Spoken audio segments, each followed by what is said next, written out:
Hi renovators! Again, welcome to my page. So, ito, matatapos na kami sa nire-renovate namin sa level 5 sa 1 Ayala Mall sa Ayala Avenue Banda, Makati City. So, I'll just give some few tips on commercial renovations. Let's go!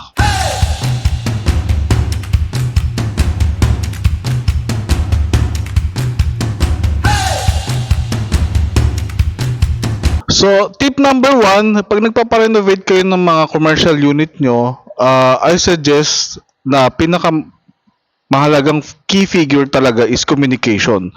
So, between the contractor and client, I always suggest to have a good communications, always, updates.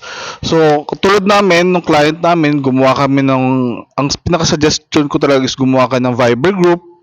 Doon sa Viber group, everyday update from foreman, from site engineer.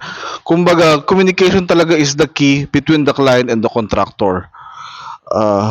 Pangalawang tip, pag nagpaparenovate kayo ng commercial unit, always check with your contractor, uh, especially kung nasusunod ba yung mga designs and plano.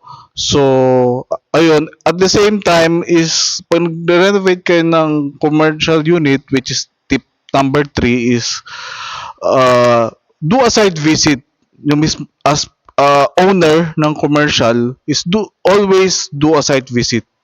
Kasi mahalaga pa rin na makikita nyo ng personal kung ano yung mga ginagawa ng contractor.